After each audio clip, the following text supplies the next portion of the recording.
എഴുന്നേൽക്കട്ടെ അപ്പോസ്തലർ, എഴുന്നേൽക്കട്ടെ പ്രവാചകർ, എഴുന്നേൽക്കട്ടെ സുവിശേഷകർ, ഉണർവോടെ സുവിശേഷം ഘോഷിക്കാം.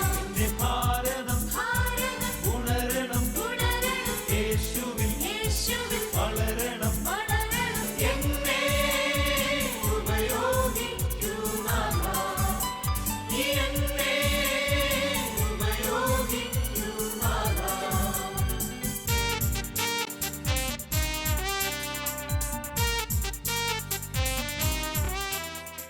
സീറോ മലബാർ സഭയിലെ ആദ്യത്തെ ഒരു മിഷൻ രൂപത നോർത്ത് ഇന്ത്യയിൽ ആരംഭിക്കുന്ന സമയം ചാന്തായിൽ, അവിടുത്തെ ഒരു വൈദികനെ ഞാൻ നേരിട്ട് കണ്ടിട്ടുണ്ട്. ഞാൻ ആ വൈദികനെ കാണുന്ന സമയത്ത് അദ്ദേഹം ഡിപ്രഷനിൽ ബാധിച്ച വ്യക്തിയാണ്. അദ്ദേഹം മാനസികമായി നിലതെറ്റിയ വിധത്തിൽ കഴിയുന്നൊരു വ്യക്തിയായിരുന്നു. പിന്നീടാണ് ഞാൻ കാര്യങ്ങൾ തിരക്കിയത്. ആ മനുഷ്യൻ 10-60 വർഷങ്ങൾക്ക് മുമ്പ് അദ്ദേഹം നോർത്ത് ഇന്ത്യയിൽ ചാന്താ മിഷനിൽ ദൈവ ശുശ്രൂഷയ്ക്ക് വേണ്ടി പോവുകയാണ്. ആ സമയത്ത് വൈദികരോ സിസ്റ്റേഴ്സോ അവിടെ ഇല്ല. അദ്ദേഹവും അദ്ദേഹത്തിൻ്റെ ഒരു സഹോദര വൈദികരനും ചേർന്നാണ് പോകുന്നത്. സാധാരണയായി കാവി വസ്ത്രവും താടിയും ഉണ്ടെങ്കിൽ നമുക്ക് പട്ടിണി കിടന്ന് ഈ രാജ്യത്ത് പ്രത്യേകിച്ച് നോർത്ത് ഇന്ത്യയിൽ മരിക്കേണ്ടതായിട്ട് വരികയില്ല. അതുകൊണ്ട് അദ്ദേഹവും കാവി വസ്ത്രവും താടിയും വെച്ചുകൊണ്ടാണ് അവിടെ നടന്നുകൊണ്ടിരുന്നത്. ഹിന്ദി ഭാഷ പരിചയമില്ല, പരിചയക്കാരായ ആളുകളില്ല. അദ്ദേഹം അവിടേക്ക് പോകാനായിട്ട് ഒരുങ്ങുന്ന നേരത്ത് അമ്മ ഈ മോനെ ചേർത്ത് പിടിച്ചുകൊണ്ട് പറഞ്ഞു, മോനെ ഒരു കാര്യം മാത്രമേ മോനോട് എനിക്ക് പറയാനുള്ളൂ. അപ്പൻ വളരെ ചെറുപ്പത്തിൽ മോന് 3 വയസ്സുള്ളപ്പോൾ മരിച്ചു പോയതാണ്. പിന്നെ മോനിൽ മാത്രം പ്രതീക്ഷ, നിന്നിൽ മാത്രം പ്രതീക്ഷ അർപ്പിച്ചുകൊണ്ടാണ് ഞാൻ വളർത്തി വലുതാക്കി. അതും ഒട്ടും സാമ്പത്തികമായ സ്ഥിതി ഇല്ലാത്തത് കൊണ്ട് കണ്ടവരുടെ വീട്ടിൽ പോയി നെല്ല് കുത്തി കിട്ടുന്ന പൈസ കൊണ്ടാണ് നിന്നെ ഞാൻ വളർത്തി വലുതാക്കിയത്. നീ എവിടെ വേണമെങ്കിലും പോയി ശുശ്രൂഷ ചെയ്തോ, പക്ഷേ ഞാൻ രോഗിണിയാകുമ്പോൾ, ഞാൻ രോഗം ബാധിച്ച് കിടക്കുമ്പോൾ നീ എൻ്റെ കട്ടിലിൻ്റെ സമീപം വേണം. ഏതൊരു അമ്മയ്ക്കും ഏതൊരു മകനോടും പറയാവുന്ന കാര്യമാണത്. സഹോദരങ്ങളെ, ഞാൻ തീർച്ചയായും അമ്മ രോഗിയാകുമ്പോഴും അമ്മ മരിക്കുന്നതിന് മുമ്പേ അമ്മയുടെ സമീപത്തുണ്ടാകുമെന്ന് പറഞ്ഞുകൊണ്ടാണ് നോർത്ത് ഇന്ത്യയിലേക്ക് ഇദ്ദേഹം പോകുന്നത്. സഹോദരങ്ങളെ, 2 വൈദികർ ചെന്നു. അവരൊരു കൊച്ചു വീട്ടിലാണ് താമസിക്കുന്നത്. വാടകയ്ക്കെടുത്ത 3 മുറികൾ മാത്രമുള്ള സ്ഥലത്ത് ഒരു വീട്ടിൽ 2 മുറികൾ ഷെയർ ചെയ്ത് അവർ താമസിക്കുകയാണ്.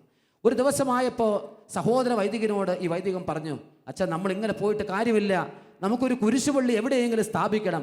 കുരിശുപള്ളി സ്ഥാപിക്കാൻ നമുക്ക് ഭാഷയില്ല, പണമില്ല, സാധ്യതകളില്ല. പഴയ ഒരു തുണി സഞ്ചി തോളത്തിട്ട് അദ്ദേഹം യാത്ര തുടങ്ങി. പലപ്പോഴും ബസ് സ്റ്റാൻഡിലാണ് കിടന്നുറങ്ങിക്കൊണ്ടിരുന്നത്. കൊതുകടിയേറ്റും മഴയോ മഞ്ഞോ ഒന്നും ശ്രദ്ധിക്കാതെ അദ്ദേഹം കിടന്നുറങ്ങി ദിവസങ്ങൾ പിന്നിടുകയാണ്. ഏതാനും ദിവസങ്ങൾ കഴിഞ്ഞു. പെട്ടെന്ന് അന്ന് ടെലിഫോണിന് സൗകര്യങ്ങളില്ല, മൊബൈൽ സൗകര്യങ്ങളില്ല. തൊട്ടടുത്ത പോസ്റ്റ് ഓഫീസിൽ ഒരു ടെലഗ്രാം വന്നു. ടെലഗ്രാം ഇതാണ്: ഈ വൈദികൻ്റെ അമ്മ രോഗിയായി രോഗം മൂർച്ഛിച്ചു. അതുകൊണ്ട് ഈ ഏകപ്പെട്ട മകനോട് എങ്ങനെയെങ്കിലും ഒന്ന് വരാനായിട്ട് പറയണം. പക്ഷേ ഈ സഹോദര വൈദികൻ എവിടെ പോയിരിക്കുന്നുവെന്ന് ഇദ്ദേഹത്തിന് യാതൊരു പിടിയുമില്ല, ഒരു ഐഡിയയുമില്ല. എവിടേക്കാണ് പോയിരിക്കുന്നത്, ഏത് ദിക്കിലേക്കാണ് പോയിരിക്കുന്നതെന്ന് അറിഞ്ഞുകൂടാ. സഹോദരങ്ങളെ, പലയിടങ്ങളിലും തിരക്കി, പലരെയും പറഞ്ഞു വിട്ടു. മിക്കവാറും ആളുകൾ ഹൈന്ദവരാണ്. അവരോടൊക്കെ ചോദിച്ചു, ഇങ്ങനെ ഒരു സ്വാമി ഇതിലൂടെ പോകുന്ന നിങ്ങൾ കണ്ടോ? അവർ പറഞ്ഞു, ഞങ്ങൾ ആരും കണ്ടില്ല എന്ന്. ദിവസങ്ങൾ കഴിഞ്ഞു. നാട്ടിൽ അന്ന് ഫ്രീസറിൽ ബോഡി സൂക്ഷിക്കാനുള്ള സൗകര്യങ്ങൾ അധികമായിട്ടില്ല. മറ്റ് വിധത്തിൽ അധിക ദിവസങ്ങൾ ബോഡി സൂക്ഷിക്കുന്ന ചട്ടവും നമുക്കില്ല. അതുകൊണ്ട് 3-ാമത്തെ ദിവസം ബോഡി അടക്കുകയാണ്. സഹോദരങ്ങളെ, ആ സമയത്ത് ഈ വൈദികനെ കിട്ടിയില്ല, വൈദികനെ അറിഞ്ഞില്ല. 7 കഴിഞ്ഞു, 40ന്റെ അടിയന്തരത്തിൻ്റെ ചടങ്ങുകളെല്ലാം കഴിഞ്ഞു. ഈ സമയത്താണ് 39 ദിവസം കഴിഞ്ഞപ്പോൾ ഈ വൈദികൻ വലിയ സന്തോഷത്തോടെ സഹോദര വൈദികനായിരിക്കുന്ന ഈ വീട്ടിലേക്ക് വന്നുകൊണ്ട് പറഞ്ഞു, അച്ഛാ, നമ്മൾ രക്ഷപ്പെട്ടു. 5 സെന്റ് ഭൂമി ഒരു പാവപ്പെട്ട ഹൈന്ദവൻ അദ്ദേഹം ഈ സ്വാമിയായി എനിക്ക് തരാമെന്ന് ഏറ്റു. അവിടെ നമുക്ക് പള്ളി പണിയാം, അവിടെ നമുക്ക് കുരിശുപള്ളി സ്ഥാപിക്കാം. സഹോദരങ്ങളെ, ഇദ്ദേഹം വലിയ സന്തോഷത്തോടെയാണ് പറയുന്നത്. ഇത് പറയുന്ന നേരത്തെ സഹോദര വൈദികം കേട്ടിരിക്കുന്നുണ്ട്. ഈ സഹോദര വൈദികം അത് കേൾക്കുന്നുണ്ട്. അദ്ദേഹത്തിന് സ്വന്തം അമ്മ മരിച്ചുവെന്ന് പറയാനുള്ള ശക്തിയില്ല, എങ്കിലും പറയാതിരിക്കാൻ പറ്റില്ലല്ലോ. ഏതാനും സമയം കഴിഞ്ഞപ്പോൾ അദ്ദേഹം പറഞ്ഞു, സഹോദരൻ്റെ അമ്മ രോഗിയായി. കുറച്ച് കഴിഞ്ഞപ്പോൾ പറഞ്ഞു മരിച്ചുപോയി. കുറച്ച് കഴിഞ്ഞപ്പോൾ പോയി അടക്കം കഴിഞ്ഞു. കുറച്ച് നേരം കഴിഞ്ഞപ്പോൾ പറഞ്ഞു അടിയന്തരം കഴിഞ്ഞു. സഹോദരങ്ങളെ, ഇത് കേട്ട ഉടനെ ഈ വൈദികൻ കരയാൻ തുടങ്ങി, നിലയില്ലാതെ നിലവിളിക്കാൻ തുടങ്ങി. എൻ്റെ അമ്മയുടെ അടുത്തേക്കൊന്ന് പോകാൻ പറ്റിയില്ലല്ലോ, അല്ല ഒന്ന് വിളിക്കാൻ പറ്റിയില്ലല്ലോ, രോഗിയായപ്പോൾ ഉണ്ടായില്ല, അവസാനത്തെ ചടങ്ങുകളെങ്കിലും നടത്താനായിട്ട് ഞാൻ ഉണ്ടായിരുന്നില്ലല്ലോ. സഹോദരങ്ങളെ, ഈ വൈദികൻ ട്രെയിനിൽ യാത്ര ചെയ്ത് കേരളത്തിലെത്തി. അദ്ദേഹം പോയത് വിശുദ്ധ കുർബാനയ്ക്ക് ശേഷം ബോഡി അടക്കിയിരിക്കുന്ന സ്ഥലത്താണ്. അവിടെ നിന്ന് വാവിട്ടൊരു കുഞ്ഞിനെ പോലെ നിലവിളിക്കാൻ തുടങ്ങി. ചെറുപ്പത്തിലെ അമ്മ പറഞ്ഞു കൊടുത്ത കാര്യങ്ങൾ ഓർത്തു. മോൻ എവിടെ പോയി മിഷണറിയായി ശുശ്രൂഷ ചെയ്താലും മരിക്കാൻ നേരത്ത് മോൻ എൻ്റെ കൂട്ടത്തിൽ വേണം. അമ്മയ്ക്ക് തലയിൽ മുടി വയ്ക്കാൻ ഞാൻ ഉണ്ടായില്ല, അമ്മയ്ക്ക് ശേഷക്രിയകൾ ചെയ്യാൻ ഞാൻ ഉണ്ടായില്ല. ഈ ചിന്തകൾ ഈ വൈദികൻ്റെ മനസ്സിൽ കയറിക്കൂടി വലിയ ഡിപ്രഷനിലേക്ക് അദ്ദേഹത്തിൻ്റെ മനസ്സ് പോയി. അദ്ദേഹം തകർന്നു പോയി. അദ്ദേഹം പ്രഗത്ഭനായ ഒരു വൈദികനായിരുന്നു. എന്നാൽ നേരെ ചൊവ്വിനെ സംസാരിക്കാൻ പോലും പ്രാവീണ്യമില്ലാത്ത വിധത്തിൽ ഡിപ്രഷൻ അദ്ദേഹത്തെ ബാധിച്ചു. മാതാപിതാക്കളെ, സഹോദരങ്ങളെ, സ്വകാര്യമായ സ്വപ്നങ്ങൾ പലരും യേശുവിൻ്റെ സഭയ്ക്ക് വേണ്ടി വലിച്ചെറിഞ്ഞതുകൊണ്ടാണ് ഞാനും നിങ്ങളും ഇന്ന് സഭാഗാത്രത്തിൽ അനുഗ്രഹീതരായി മാറുന്നത്. വലതുകരം ഉയർത്തി ഹല്ലേലൂയ, ഹല്ലേലൂയ. എനിക്കറിയാം മറ്റൊരു വൈദികൻ, അദ്ദേഹം നോർത്ത് ഇന്ത്യയിൽ തന്നെ ശുശ്രൂഷയ്ക്ക് വേണ്ടി പോയതാണ്. അദ്ദേഹത്തെ മതതീവ്രവാദികളായ വ്യക്തികൾ എല്ലാ വിധത്തിലും അടിച്ച് തകർക്കാൻ തുടങ്ങി, ഉപദ്രവിക്കാൻ തുടങ്ങി. ഏറെ ഉപദ്രവിച്ചു. അദ്ദേഹത്തിന് കുറച്ച് കായിക ബലം ഉണ്ടായിരുന്നത് കൊണ്ട് 8 കിലോമീറ്ററുകളോളം അദ്ദേഹം ഓടി. എന്നാൽ 11 പേർ അവർ വലിയ വടിയുമൊക്കെ പിടിച്ചുകൊണ്ടാണ് അദ്ദേഹത്തിൻ്റെ പിന്നാലെ പോയിക്കൊണ്ടിരുന്നത്. അദ്ദേഹം ഓടാൻ തുടങ്ങി. ഓടിയിട്ടും അദ്ദേഹത്തിന് രക്ഷയില്ല. അവസാനം ഒരു കാട്ടിൽ അദ്ദേഹം കുടുങ്ങി. പാണ്ടിപ്പള്ളി എന്നാണ് അച്ഛൻ്റെ പേര്. സഹോദരങ്ങളെ, ആ അച്ഛനെ അവരെല്ലാവരും കൂടി മർദ്ദിക്കാൻ തുടങ്ങി. മർദ്ദിച്ച് ചില്ലറയല്ല, അവസാനം കണ്ണിലെ കണ്ണുപോലും, മുഖത്തുള്ള കണ്ണുപോലും എടുത്ത് പുറത്തേക്ക് കളഞ്ഞു. ഈ ബോഡി 3 ദിവസം കഴിഞ്ഞപ്പോൾ നാട്ടിലേക്ക് എടുക്കപ്പെട്ടു. നാട്ടിൽ വന്നു. സഹോദരങ്ങളെ, സ്വന്തം പെറ്റമ്മയാണിത് കാണുന്നത്. പെറ്റമ്മ ആദ്യം കാണുമ്പോൾ മുഖത്ത് തുണി എടുത്ത് മാറ്റാൻ പറഞ്ഞു. പിന്നെ ആ മുഖത്തേക്ക് നോക്കാൻ അമ്മയ്ക്ക് പറ്റിയില്ല. പിന്നെ അമ്മ നോക്കിയിട്ടില്ല. പിന്നെ അമ്മ നിലവിളി നിർത്തിയിട്ടില്ല. പിന്നെ ആ അമ്മ സമാധാനത്തോടുകൂടി നിന്നിട്ടില്ല. എത്രയോ ദിവസം ഈ മകനെ ഞാൻ പോറ്റിയതാണ്, ഈ മകനെ ഞാൻ വളർത്തിയതാണ്, എൻ്റെ മകന് ഇത് സംഭവിച്ചല്ലോ എന്ന് ഓർത്തുകൊണ്ട് ഈ അമ്മ നിലവിളിക്കാൻ തുടങ്ങി. ഒന്ന് ചേർന്ന് പറഞ്ഞ എല്ലാവരും ഹല്ലേലൂയ. സ്വന്തം സ്വപ്നങ്ങൾ യേശുവിൻ്റെ സഭയ്ക്ക് വേണ്ടി വലിച്ചെറിഞ്ഞത് കൊണ്ടാണ് സഭയായി നിലകൊള്ളുന്നത്. അതുകൊണ്ട് മാതാപിതാക്കളെ, സഹോദരങ്ങളെ, കുറവുകളുണ്ട്, പോരായ്മകളുണ്ട്, പ്രതിസന്ധികളുണ്ട്. എങ്കിലും സഭയെ നമ്മൾ സ്വന്തം അമ്മയായി സ്വീകരിച്ച് വളരാനായിട്ട് പഠിക്കണം. ഒന്ന് ചേർന്ന് പറഞ്ഞ എല്ലാവരും ഹല്ലേലൂയ. ഏതാനും മാസങ്ങൾക്ക് മുമ്പ് സൺഡേ ഷാലോമിന് വേണ്ടി മൊസൂളിൽ, മിഡിൽ ഈസ്റ്റ് രാജ്യത്തിൽ ഏറ്റവും കൂടുതൽ പീഡനം നടന്ന മൊസൂളിലെ ഒരു സിസ്റ്ററിനെ ഞാൻ ഇൻ്റർവ്യൂ നടത്തി. ആ സിസ്റ്റർ സൊമാലിയയിലുള്ളൊരു സിസ്റ്റർ ആയിരുന്നു. 4 സിസ്റ്റേഴ്സ് താമസിക്കുന്ന ഒരു കോൺവെൻറ്റ്. ആ കോൺവെൻറ്റിൽ ഒരു സിസ്റ്റർ കിടപ്പ് രോഗിയാണ്. ബാക്കി 3 സിസ്റ്റേഴ്സ് മാത്രമേ അവിടെ ഉള്ളൂ. അങ്ങനെ ഇരിക്കെ മതതീവ്രവാദികളായ വ്യക്തികൾ തോക്കുമായി അവരുടെ അടുത്തേക്ക് വന്നു. ഒരു കൊച്ചു ക്ലിനിക്ക് അവിടെ നടത്തുന്നുണ്ട്. ആ ക്ലിനിക്കിൽ നിന്ന് കിട്ടുന്ന വേതനം ഉപയോഗിച്ച് അവർ ജീവിക്കുന്നു. അതുപയോഗിച്ച് ധാരാളം പേർക്ക് സഹായവും ഇവർ കൊടുക്കുന്നു. പബ്ലിക്കായി അവർ സുവിശേഷം പ്രസംഗിച്ചിട്ടില്ല. യാതൊരു വിധത്തിലും ഒരു ബുദ്ധിമുട്ട് ഉണ്ടാക്കുന്ന വിധത്തിലും അവരോട് ചെയ്തിട്ടില്ല. കാരണം തോക്കിൻ്റെ മുനയുടെ കീഴിലാണ് അവരെന്ന് അവർക്കറിയാമായിരുന്നു. സഹോദരങ്ങളെങ്കിലും ശുശ്രൂഷകൾ അവർ അവസാനിപ്പിച്ചില്ല. അവർ ചെയ്യാവുന്ന വിധത്തിലെല്ലാം ചെയ്ത് മുന്നോട്ട് പോവുകയാണ്. ഒരു ദിവസം സായാഹ്നത്തിൽ നോക്കുമ്പോൾ തീവ്രവാദികളായ വ്യക്തികൾ തോക്ക് ധരിച്ചുകൊണ്ട് അവരായിരിക്കുന്ന ഹൗസിൻ്റെ ചുറ്റുവട്ടവും വളഞ്ഞിരിക്കുന്നു. വാതിൽ തുറന്നു. അവർക്ക് മനസ്സിലായി എന്താണ് സംഭവിക്കാൻ പോകുന്നതെന്ന്. തീവ്രവാദികളായ വ്യക്തികൾ ചോദിച്ചു, ഇനിയും നിങ്ങൾ യേശുവിന് വേണ്ടി നിലകൊള്ളുകയാണോ? അവർ പറഞ്ഞു, തീർച്ചയായും യേശുവിന് വേണ്ടി ജീവിക്കാൻ വേണ്ടിയിട്ടാണ് ഞങ്ങൾ ഇറങ്ങിത്തിരിച്ചത്. മരിക്കുകയാണെങ്കിൽ കൂടിയും ഞങ്ങൾ അവന് വേണ്ടിയേ മരിക്കൂ. യേശുവിന് വേണ്ടിയാണ് ജീവിതം വലിച്ചെറിഞ്ഞതെങ്കിൽ യേശുവിന് വേണ്ടി മരിക്കാനും ഞങ്ങൾ തയ്യാറാണ് എന്നവർ പറഞ്ഞു. ഒന്ന് ചേർന്ന് പറഞ്ഞേ ഹല്ലേലൂയ. സഹോദരങ്ങളെ, തീവ്രവാദികൾ ചീറ്റുന്ന ചോരയ്ക്ക് മുമ്പിൽ ഊറ്റം കൊള്ളുന്ന മതതീവ്രവാദികളായ വ്യക്തികൾ അവർ പറഞ്ഞു, എങ്കിൽ നിങ്ങൾക്ക് സകലം നഷ്ടപ്പെടും. 4 മതതീവ്രവാദികൾ വന്നിട്ടുണ്ടായിരുന്നു. കിടപ്പ് രോഗിയായ ആ സിസ്റ്ററെ മാത്രം വെറുതെ വിട്ട് ബാക്കി വന്ന 3 സിസ്റ്റേഴ്സിനെയും മാറി മാറി പല പ്രാവശ്യം അവർ ദുരുപയോഗിച്ചു. ബ്രഹ്മചര്യം വ്രതമായി എടുത്തവരുടെ വ്രതശുദ്ധി എല്ലാ കാലത്തേക്കുമായി തകർക്കപ്പെട്ടു. അമ്മയെ എന്ന് പറഞ്ഞ് നിലവിളിച്ചാൽ അവർക്ക് വേണ്ടി ഒരു അമ്മയും കടന്നു വരില്ല എന്ന് ഉറപ്പു വന്നൊരു സന്ധിയായിരുന്നു അത്. ദൈവമേ എന്ന് പറഞ്ഞ് അവർ നിലവിളിച്ചു. ഒരു ദൈവവും അവരെ സമീപിക്കുന്നതായി അവർക്ക് തോന്നിയില്ല. എല്ലാ വിധത്തിലും തകർക്കപ്പെട്ടിട്ടും അവർ അവരുടെ ഹൃദയത്തിലെ വിശ്വാസത്തെ തകർത്ത് കളയാതെ സൂക്ഷിച്ചു. സഹോദരങ്ങളെ, അവസാനം വസ്ത്രം ഉരിഞ്ഞ് ഇവരിങ്ങനെ നിൽക്കുകയാണ്.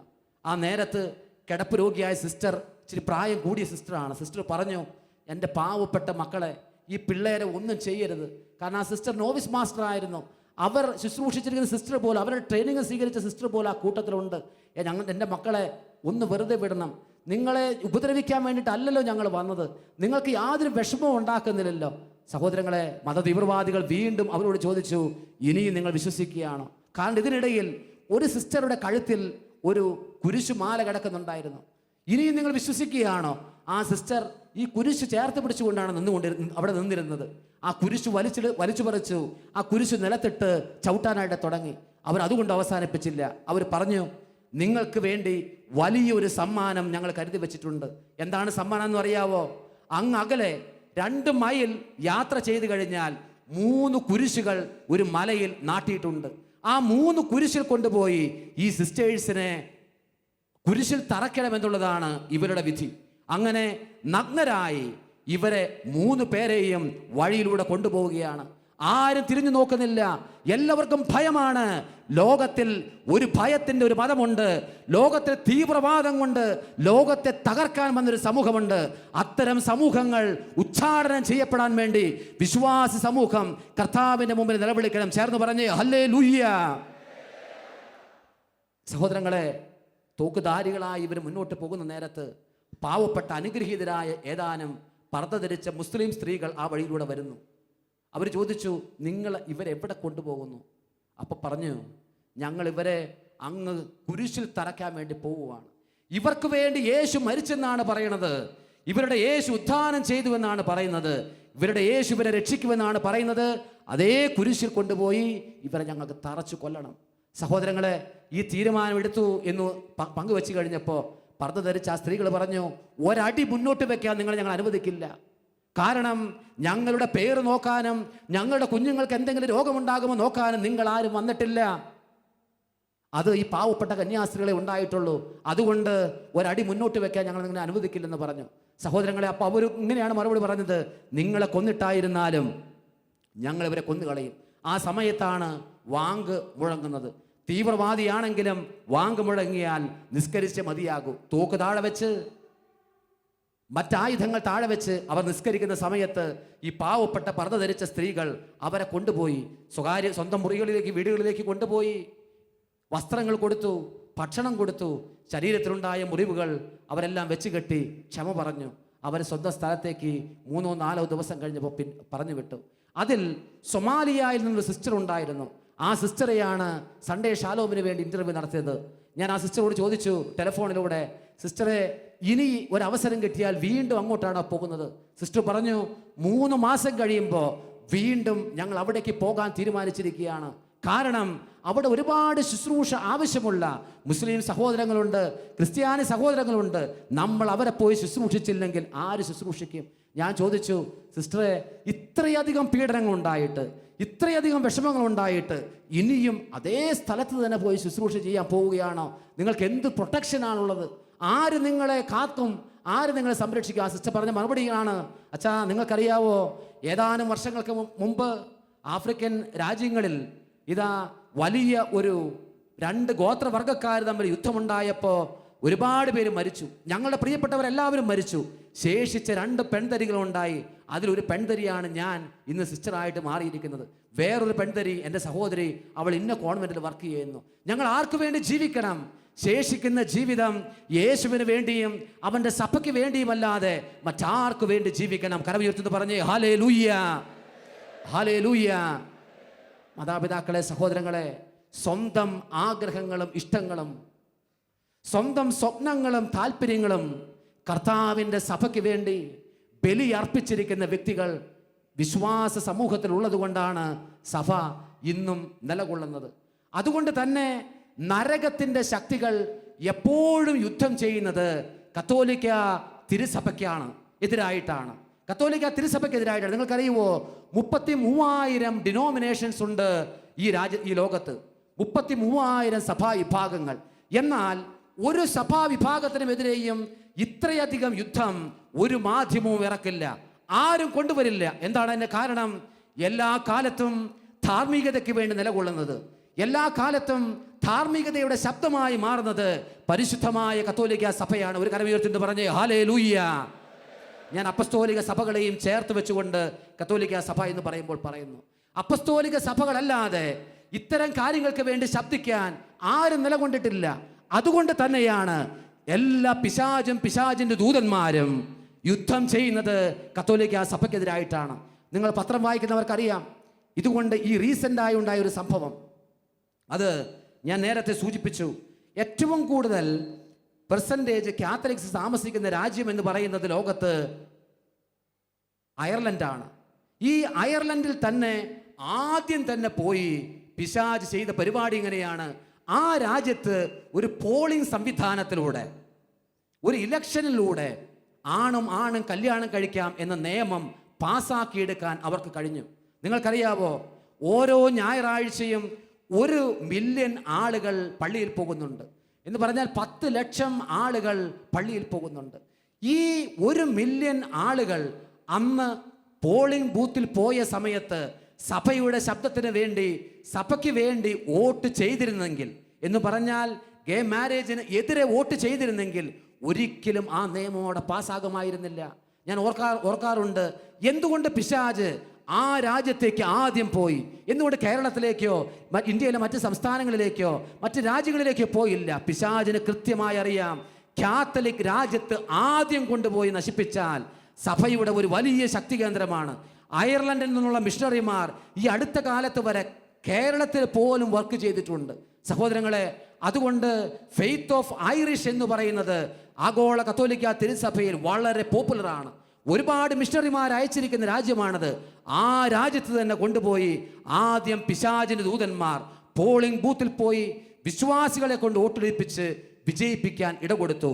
നരകത്തിന്റെ ശക്തികൾ, ലൂക്കാസ് സുവിശേഷത്തിൽ നമ്മൾ വായിക്കും, നരകത്തിന്റെ ശക്തികൾ ഇതാ പ്രകാശത്തിന്റെ ശക്തികളെക്കാൾ വളരെയധികം വിവേകത്തോടുകൂടി വർക്ക് ചെയ്യുന്ന ഈ കാലയളവിൽ വിശ്വാസത്തിന്റെ മക്കളായ ഞാനും നിങ്ങളും ഉണർന്നിരുന്നേ മതിയാകൂ. വലതുകരം ഉയർത്തി ഹല്ലേലൂയ, ഹല്ലേലൂയ. ഈ സംഭവത്തെ അധികരിച്ചുകൊണ്ട് അനുഗ്രഹീതനായ ആർച്ച് ബിഷപ്പ് പൗവത്തിൽ പിതാവ് സൺഡേ ഷാലോമിൽ ഒരു ലേഖനം കൊടുത്തിരുന്നു. അദ്ദേഹം ഇങ്ങനെ പറഞ്ഞുകൊണ്ടാണ് വിലപിക്കുന്നത്. അയർലൻഡ് കത്തോലിക്ക, കേരളത്തിലെ കത്തോലിക്ക സഭയെ പഠിപ്പിക്കുന്ന പാഠം എന്നാണ് അതിൻ്റെ ടൈറ്റിൽ. അദ്ദേഹം പറയുന്നത് എങ്ങനെയാണ്, അയർലൻഡിൽ അതാണ് സംഭവിച്ചതെങ്കിൽ ഒരുപക്ഷെ കേരള കത്തോലിക്ക സഭയിൽ ഇടയ ലേഖനങ്ങളിലൂടെ ഇത്തരം പ്രബോധനങ്ങൾ കൊടുത്തിട്ട് ഇന്ന വിധത്തിൽ വോട്ട് ചെയ്യാൻ പറഞ്ഞാൽ, എന്ന് പറഞ്ഞാൽ ഇത്തരം ധാർമ്മികമായ കാര്യങ്ങൾക്ക് വേണ്ടി, ധാർമ്മികമായ കാര്യത്തിന് വേണ്ടി എന്തെങ്കിലും ചെയ്യാൻ പറഞ്ഞാൽ എന്തെങ്കിലും പോസിറ്റീവായ റെസ്പോൺസ് ഉണ്ടാകുമോ എന്ന് എനിക്ക് വലിയ സംശയമുണ്ട്. കാരണം എന്തായിരുന്നാലും ഫെയ്ത്ത് ഓഫ് ഐറിഷുമായി കമ്പയർ ചെയ്യുമ്പോൾ ഫെയ്ത്ത് ഓഫ് കേരളൈറ്റ്സ് എന്ന് പറയുന്നത് അത്ര കണ്ട് വലുതൊന്നുമല്ല എന്ന് ഒന്ന് ചേർന്ന് പറഞ്ഞ എല്ലാവരും ഹല്ലേലൂയ, ഹല്ലേലൂയ. സഹോദരങ്ങളെ, ഒരു ദേശത്ത് സംഭവിക്കുന്നത് നമ്മുടെ ദേശത്ത് സംഭവിക്കാതിരിക്കണമെങ്കിൽ ഏറെ ജാഗ്രതയോടുകൂടി നമ്മൾ വർത്തിക്കണം. അവിടെ സഭ വളരെ പ്രഗത്ഭമായിരുന്നു, സഭയ്ക്ക് സ്വത്തുണ്ടായിരുന്നു, സഭയ്ക്ക് ആസ്തി ഉണ്ടായിരുന്നു. പിറ്റേ ദിവസം ആർച്ച് ബിഷപ്പ് ഇൻ്റർവ്യൂ കൊടുത്തത്, ആ രാജ്യത്തിലെ ആർച്ച് ബിഷപ്പ് ഇൻ്റർവ്യൂ കൊടുത്തത് ഇങ്ങനെയാണ്, ഒരിക്കലും ഇങ്ങനെ സംഭവിക്കുമെന്ന് ഞങ്ങൾ കരുതിയില്ല, ഇങ്ങനെ സംഭവിക്കുമെന്ന് ഞങ്ങൾ കരുതിയില്ല. എന്തെന്നില്ലാത്തൊരു അഹങ്കാരം നമ്മുടെ ഉള്ളിലുണ്ട് സഹോദരങ്ങളെ. സ്ഥാപനബദ്ധിതമായ വിധത്തിൽ ജീവിതം നടത്തുന്നവരുടെ ഉള്ളിൽ, സഭയുടെ ഉള്ളിൽ എന്തെന്നില്ലാത്തൊരു അഹങ്കാരമുണ്ട്. തിന്മയുടെ ശക്തികൾ ഒന്നും കയറി കുലുക്കാൻ കഴിയാത്ത വിധത്തിൽ വല്ലാത്തൊരു ബലം നമുക്കുണ്ടെന്ന് ഓർക്കണം. പിശാചും അവൻ്റെ ദൂതന്മാർ ഉപയോഗിക്കുന്ന തന്ത്രങ്ങൾ ഇനിയും പഠിക്കാൻ നമ്മൾ പലരും പഠിച്ചിട്ടില്ല. ചേർന്ന് പറഞ്ഞ എല്ലാവരും ഹല്ലേലൂയ, ഹല്ലേലൂയ. വിശുദ്ധ കുർബാനയ്ക്കെതിരെയുള്ള യുദ്ധം സഭയ്ക്കെതിരെയുള്ള യുദ്ധമാണ്. സഭയെ തകർക്കാൻ പിശാച് ഉപയോഗിക്കുന്ന തന്ത്രങ്ങൾ ഒരു പ്രധാനപ്പെട്ട തന്ത്രം വിശുദ്ധ കുർബാനയിലുള്ള വിശ്വാസത്തെ വിശ്വാസികളിൽ നിന്ന് എടുത്ത് മാറ്റുക. ലോകത്ത് ആദ്യമായി ഒരു സേറ്റാനിക് വർഷിപ്പിന്റെ സെന്റർ ആരംഭിക്കുന്നത് കാലിഫോർണിയയിലാണ്. അമേരിക്കയിലെ കാലിഫോർണിയ എന്ന് പറയുന്ന സ്റ്റേറ്റിൽ. അവിടെ തുടങ്ങിയതിന് ശേഷം പിശാചിനെ വർഷിപ്പ് ചെയ്യുന്നവരുടെ എണ്ണം പ്രധാനപ്പെട്ട മെട്രോസിലെല്ലാം വർദ്ധിക്കാൻ തുടങ്ങി. ഇപ്പോൾ ഏറ്റവും കൂടുതൽ കേരളത്തിലുള്ളത് മട്ടാഞ്ചേരിയെ കേന്ദ്രമാക്കിയും തൃശ്ശൂരിനെ കേന്ദ്രമാക്കിയുമാണ്. ഒരുപാട് സേറ്റാനിക് വർഷിപ്പുകളുടെ സെന്ററുകൾ ഉയരുന്നു. എന്താണ് ചെയ്യുന്നത്? അവര് ചെയ്യുന്നത് വിശുദ്ധ കുർബാന മോഷ്ടിച്ചു കൊണ്ടുപോയി പിശാചിനെ ആരാധിക്കുന്നവർക്ക് അങ്ങ് വെച്ചു കൊടുക്കും. ഏതാനും സെക്കൻഡുകൾക്കുള്ളിൽ അവർക്കത് മനസ്സിലാകും. സേറ്റാനിക് വർഷിപ്പ് എന്ന് പറഞ്ഞാൽ എന്താണെന്ന് അറിയാവോ? വിശുദ്ധ കുർബാന കൊണ്ടുവന്ന് വെച്ചിട്ട് കർത്താവ് പഠിപ്പിച്ചതിന് എതിരെ അവിടെ വെച്ച് പറഞ്ഞും പ്രഖ്യാപിച്ചുകൊണ്ടും യേശുവിനെ അവഹേളിക്കുക. അത്തരം പള്ളികളിൽ ചെന്ന് കഴിഞ്ഞാൽ കാണാനായിട്ട് പറ്റും. കുരിശുമരം തല കിഴുക്കിലാന്തൂക്കായിട്ട് താഴ്ത്തിയിട്ടുണ്ടാകും. സെക്ഷുവലായ ഒരുപാട് കാര്യങ്ങൾ പ്രദർശിപ്പിച്ചിട്ടുണ്ടായിരിക്കും. രക്തം അതിൻ്റെ അകത്തേക്ക് കയറുന്ന യുവതിയുവാക്കളെ കൊണ്ട് കുടിപ്പിക്കും. ഏത് വിധത്തിലുള്ള മ്ലേച്ഛകരമായ കാര്യങ്ങൾ ചെയ്യാനും ആളുകളെ പ്രേരിപ്പിക്കും. നമ്മളുടെ സിറ്റികളിൽ ധാരാളം യുവതി യുവാക്കൾ ഇത്തരം കാര്യങ്ങൾക്ക് വേണ്ടി പോകാനായിട്ട് തുടങ്ങിയിരിക്കുന്നു. മാതാപിതാക്കളെ, സഹോദരങ്ങളെ, ഇത് ജാഗ്രതയുടെ സമയമായിരിക്കണം. കരമുയർത്തുന്നു പറഞ്ഞേ ഹല്ലേലൂയ, ഹല്ലേലൂയ. ഇന്നൊക്കെ 40 വർഷം മുമ്പാണ് ഭാരതത്തിൽ സർക്കാർ അടിയന്തരാവസ്ഥ പ്രഖ്യാപിച്ചത്. എന്തിനു വേണ്ടിയിട്ടായിരുന്നു അടിയന്തരാവസ്ഥ പ്രഖ്യാപിച്ചതെന്നറിയാവോ? ഇന്ദിരാഗാന്ധിയുടെ ഗവൺമെന്റിന്റെ സമയത്താണ്. പ്രഖ്യാപിക്കാനുള്ള കാരണം പാകിസ്ഥാനുമായി യുദ്ധം ചെയ്ത് നമ്മുടെ ശക്തികളെല്ലാം ശോഷിച്ചു പോയി, നമ്മുടെ ഇക്കണോമിക് പവർ എല്ലാം ശോഷിച്ചു പോയി. അതുകൊണ്ട് ഇന്ദിരാഗാന്ധി അവരുടെ മിനിസ്ട്രി ഇങ്ങനെ ഒരു കൽപ്പനയിട്ടു: നമ്മൾ പാകിസ്ഥാനെതിരെ യുദ്ധം ചെയ്ത് തളർന്നു പോയിരിക്കുന്നത് കൊണ്ട് നമ്മുടെ മുഴുവൻ ശക്തിയും സമ്പാദിച്ചുകൊണ്ട് വേണം ഇനി മുന്നോട്ട് പോകാൻ. അതുകൊണ്ട് പത്രങ്ങൾക്ക് പൊതുവായി ലേഖനങ്ങൾ എഴുതാൻ പാടില്ല, എഡിറ്റോറിയൽ എഴുതാൻ പാടില്ല, അനാവശ്യമായി വണ്ടികൾ ഓടിക്കാൻ പാടില്ല, ഒരുപാട് നിയന്ത്രണങ്ങൾ ഏർപ്പെടുത്തണമെന്ന്. മാതാപിതാക്കളെ, സഹോദരങ്ങളെ, ആത്മീയമായി കത്തോലിക്ക തിരുസഭ ഒരു അടിയന്തരാവസ്ഥ പ്രഖ്യാപിക്കേണ്ട ഒരു കാലഘട്ടത്തിലാണ് ഈ അനുഗ്രഹീതമായ സമ്മേളനം നമ്മൾ ഒരുമിച്ച് ചേർന്നിരിക്കുന്നത്. ചേർന്ന് പറഞ്ഞേ ഹല്ലേലൂയ. കത്തോലിക്ക തിരുസഭ അടിയന്തരമായ ഒരു അടിയന്തരാവസ്ഥ പ്രഖ്യാപിക്കണം. കാരണം എന്താണ്? പിശാചും അവന്റെ ദൂതന്മാരും ഏറെ പവർഫുള്ളായി എൻട്രി ചെയ്യുന്നു. ഒരു കാലത്ത് UK പെട്രോൾ സ്റ്റേഷൻസിൽ ഇങ്ങനെ എഴുതിയിട്ടുണ്ടായിരുന്നു: പന്നികൾക്കും പട്ടികൾക്കും ഐറിഷുകാർക്കും ഇവിടെ പ്രവേശനമില്ലെന്ന്. കാരണം കത്തോലിക്ക സഭയെ കാക്കാൻ വേണ്ടി ഒരു രാജ്യം വേർതിരിക്കപ്പെട്ടതായിരുന്നു ആ രാജ്യം. അതുകൊണ്ട് ആ രാജ്യത്തെ പട്ടിയെപ്പോലെയും പന്നിയെപ്പോലെയും വെറുക്കുക അവിടെയുള്ള വിശ്വാസികളെ. അങ്ങനെയായിരുന്നു അവിടെ ഉണ്ടായിരുന്ന ആംഗ്ലിക്കൻ സഭാ വിഭാഗങ്ങൾ ചെയ്തുകൊണ്ടിരുന്നത്. ഇങ്ങനെ വില കൊടുത്ത് നേടിയ ഒരു സമൂഹത്തിലാണ് നമ്മളായിരിക്കുന്നത്. അവൻ്റെ രക്തത്തിൻ്റെ വിലയാണ് ഓരോ ആത്മാവുമെങ്കിലും. അവസാന ആത്മാവും മടങ്ങി വരും വരെയും സ്വർഗം വിലാപത്തിലാണെന്ന് നമ്മൾ മറക്കരുത്. ചേർന്ന് പറയാം ഹല്ലേലൂയ. അവസാനത്തെ ആത്മാവും മടങ്ങി വരും വരെയും സഹോദരങ്ങളെ, സ്വർഗത്തിലെ നമ്മുടെ അപ്പച്ചന് സന്തോഷമില്ല എങ്കിൽ ഒരു അടിയന്തരാവസ്ഥ നമ്മൾ പ്രഖ്യാപിക്കണം. ആത്മീയമായ മുഴുവൻ ശക്തിയും നമ്മൾ ശേഖരിക്കണം. ആത്മീയമായ ആത്മാവിൻ്റെ എല്ലാ ഗിഫ്റ്റുകളും വരും കാലങ്ങളിൽ കത്തോലിക്ക തിരുസഭയിൽ പ്രബലമാകണം. പ്രൊട്ടസ്റ്റന്റ് സഭകളെക്കാൾ അനുഗ്രഹീതമായി ദൈവം കൈവപ്പുള്ള ഒരു സഭയാണ് നമ്മുടെ സഭ എങ്കിൽ മറ്റ് സഭകളെ കളിയാക്കിയാൽ മാത്രം പോരാ. വിശ്വാസപരമായി അടിയന്തരാവസ്ഥ പ്രഖ്യാപിച്ച് നമ്മളെല്ലാവരും വൈദികരും സിസ്റ്റേഴ്സും അൽമായരും ഒരുപോലെ ഉയർത്തെഴുന്നേൽക്കണം. ചേർന്ന് പറഞ്ഞേ ഹല്ലേലൂയ, ഹല്ലേലൂയ.